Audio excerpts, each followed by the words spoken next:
This is Daily Gold, let us begin. Okay, so today we actually farmed up Halls of Lightning.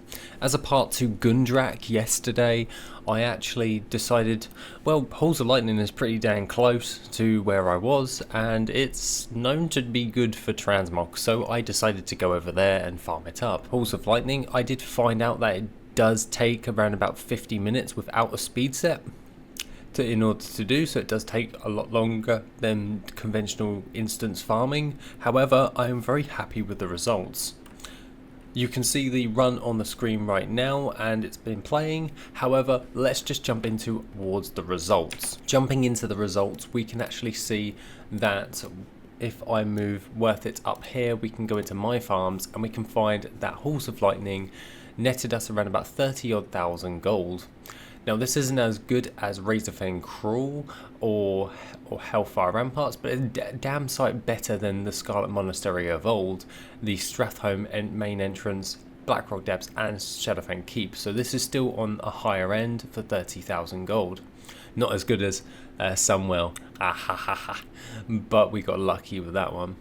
When it comes towards Halls of Lightning, you do get quite a lot of different types of materials as well, and I wouldn't want to pass up talking about these. Relics of Ulduar, very cheap, however it is a keynote item that sells rather fast, and you get about 720 of them from this, which is used for the Sons of Hodir reputation, which we put into Worth It guides. Following on to that, other different types of things is pretty much a lot of the crystallized water, fire and air, which turn into Eternals. You can buy those from the frozen orb trader by putting in frozen orbs. However, if you're just getting free money from this, obviously Eternal Fire sells for the most. And when it comes towards Mog, there's not really a keynote Mog that actually sells like stupidly high priced or anything. We did, however, get a couple of blue items, which is the Sash of the Hardened Watcher. That doesn't sell for an awful lot of gold, but the sell rate's okay. The Storming Vortex Bracers as well. Those ones are selling for around about 4,400 gold a piece, and they're at a decently sized sell rate for all of that. When it comes towards the greens, a lot of them aren't really worth anything, so I ended up vendoring a lot of them. And if we go in towards here, we can see that Halls of Lightning is still here with all of the stuff that we actually got. And after refining our gold farm, it's now on the auction house for about 21,000 gold. This is because we actually sold a load of the materials yesterday. However, we do have the Boots of the Terrestrial Guardian going for around about 4,721 gold. The Calcified Webbone Spider of the Quick Blade BOE is going for around about 876. I know I went down below my 1,000 gold limit.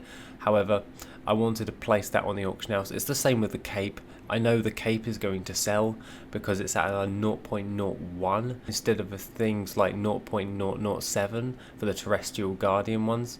And the same with the Calcified Web Spolders, they're at a 0.01 as well. So I know they're going to sell faster, so I've allowed a bit of leeway for this. The Fleece Cloak of the Aurora going for around about 1,997 gold. I got a nice little belt that goes for about 1,430 gold, and the Icy Kite Shield going for around about 1,499. Basically, Halls of Lightning was actually really good, and I'm very surprised with this because generally speaking, I used to only farm Halls of Lightning up generally for the materials that you'd get on the Relics of Ulduar, and I was really reluctant to do this because this was one of my material gold farms for like reputation items and Eternals before the Regent Auction House merge, when everything was a bit more higher priced, and it still holds up with its Mog, so I'm still very happy with the way it's actually going. If we jump in towards our mailbox, we can have a nice little gander at what we've actually got. Let's move this over here. And we do have a load of expired auctions, which I will relist in just a moment.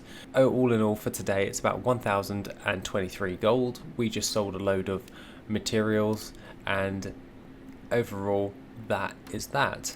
That is everything for today, and that means that we've got around about 18,661 gold in our bags. If we want to increase that, we definitely need to put more stuff on the auction house. As we've just hit the 100 mark of items on the auction house, we need to bump that up even further for more regular sales. So what I plan on doing is just sorting out everything and just doing more gold farms. Oh look, random 8 gold, let's just take you. And then what I'll do is I'll just keep doing this and relisting and just keep going with all of the transmog. I also did an update on the Eldora game, which is my new game I'm developing, which is an open world RPG, and I just did the dialogue system. If you want to check it out, you can see it on the screen right now. The link is in the description if you want to give some necessary feedback. Would love some feedback overall. Other than that, that is everything for today. If you want any other types of additional gold making resources or gold making content, then please feel free to go towards the Patreon. And all in all, have an awesome rest of the day, and I shall see you in the next video, which will be soon.